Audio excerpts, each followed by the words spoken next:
Que dis-je, influenceuse avec Marie-Pierre Médouga. Bonjour. Bonjour. Vous êtes attachée de presse et directrice de la communication des Rivières Sauvages, qui est un label qui participe à la sauvegarde des rivières sauvages en France et en Europe. Votre compte Twitter, c'est Mapin ou Mapintonga, comment vous dites ? Mapitonga. Mapitonga, voilà. Vous êtes suivi par plus de 8000 abonnés et on évoque ce matin avec vous les insecticides, les antiparasites, les herbicides, car selon une étude publiée par l'Agence de santé sanitaire, 75% des Français utilisent des pesticides à leur domicile au moins une fois dans l'année et parfois même sans le savoir. Alors, et cette étude, Marie-Pierre, ne concerne pas forcément les plantes. Non, tout à fait. Ça concerne principalement les animaux familiers, ce qui n'est pas étonnant, vu que nous sommes amoureux de nos chiens et de nos chats, ce qui signifie qu'on va vouloir les traiter.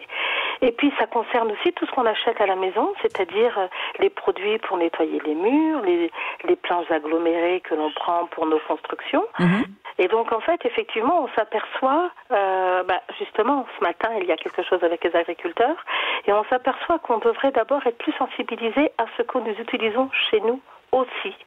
Parce que justement, tous ces pesticides-là, on les utilise mal, on prend bien moins soin de nous qu'on ne le croit, et même s'il y a une vague en fait de do it yourself ou des choses où on apprend à se resservir des produits ménagers à l'ancienne, ou des choses à l'ancienne, des produits de nos grands-mères pour traiter notre maison, eh bien en fait on est rentré de plein pied et dans les modernités et dans les pesticides. Oui, mais Marie-Pierre, le problème c'est que l'utilisation de ces pesticides est la plupart du temps un manque de pédagogie, c'est-à-dire que plein de gens ne savent pas que dans leurs produits ménagers il y a des pesticides.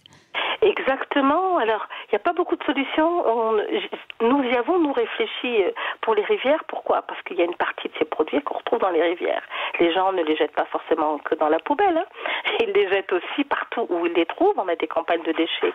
Et parce qu'on va retrouver des éléments qui se trouvent à côté des rivières. Et alors, on peut dire on n'a pas beaucoup de solutions, mais on en a quand même une, c'est une meilleure campagne de sensibilisation.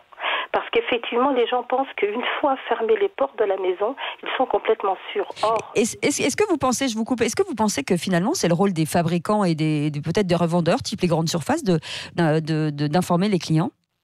En partie.